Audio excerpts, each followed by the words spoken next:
about how nowadays in the kids' platforms and games, Yeah. how they've got all these things to buy, either cards, coins, or whatever. Yeah. So And that this is clearly like an example of, Early stage gambling. yes. yeah. So loot boxes is what you're talking about.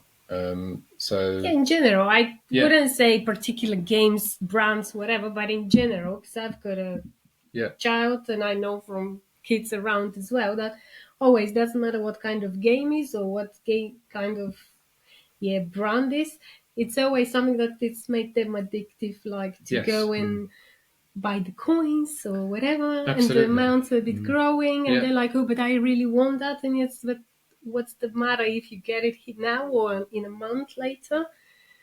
And once after the conversation with you, I start to reflect, because I didn't even look on that as, I wouldn't say signs of gambling, but probably it's something that built up in someone that, oh, I can do today, absolutely. tomorrow, Yeah. and So these are in-game or in-app purchases. A lot of those are known as loot boxes. So in games like Fortnite or Call of Duty, or then there's also FIFA. So FIFA packs where you can actually pay to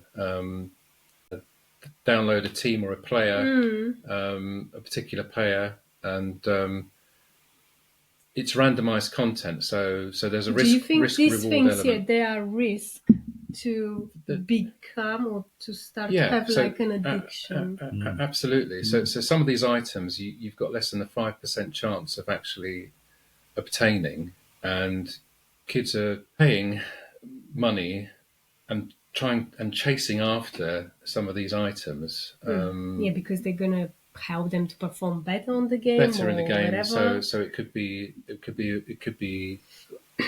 particular player in FIFA, or it's a particular camouflage, or a particular weapon in Fortnite or Call of Duty, and kids are chasing these items.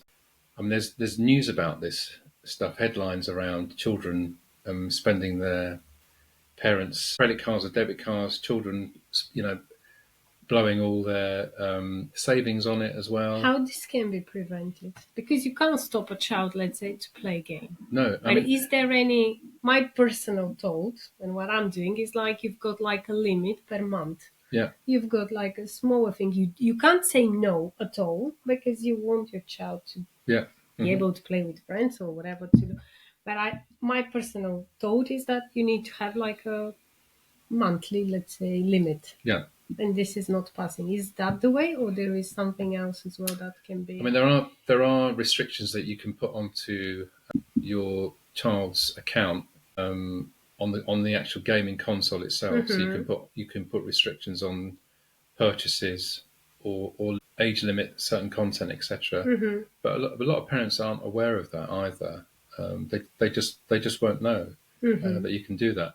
I mean, interestingly, the Gambling Commission actually looked at potentially regulating this industry. I mean, the industry around in-game purchases is worth around £1 billion a year, but they decided that regulating it would probably be too difficult to do. But what you say about the addiction, it is known. There are studies proving that it is a gateway onto more adult or more serious forms of gambling.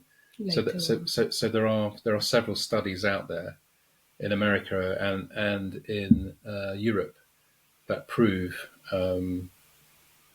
that playing these games and actually purchasing in-game content, which is a form of gambling in terms of the fact that you'll not necessarily know what item you're going to receive. There's a risk-reward element there. Exactly. Is a gateway onto further future adult gambling. So it is a worry, definitely. I don't think many parents realise. No. And after our conversation, I spoke with quite a few, and their reaction was like mine. They were like, oh, I never thought about that. And I was like, oh, this is something definitely we need to bring and to speak. And I guess the children as well. I mean, there must be, because amongst their peers, they all know this thing, and they go, oh, well, we need this, and we do this, and if you do that. And obviously, their minds are able to absorb much more quickly than parents. And as you get older, although we might have technical knowledge and understanding, but they're almost at the forefront of that technology all the time. Oh, they know more than us. They always know more than Of us. course. So even though, as a parent, you might put in like a step, they'll go, "Oh yeah, well, no, I know, and I know what password." Oh, exactly. My mum always uses this Unless password or some that password. parents are a bit more technology. Yeah, of course. But not everybody I mean, will know. I've heard of kids getting around that because they go into the shop and they actually buy the vouchers. So if the parents have blocked credit cards, they'll go and buy the vouchers and then put the vouchers in to be able to buy the stuff. Right. Going back to your point about kids and peer pressure, so there's also peer pressure in at school about having the best players in FIFA. I mean, the amount I've heard of children spending hundreds of pounds on these FIFA packs, addicted to try and actually attain that particular player for their team. Wow. Shocking.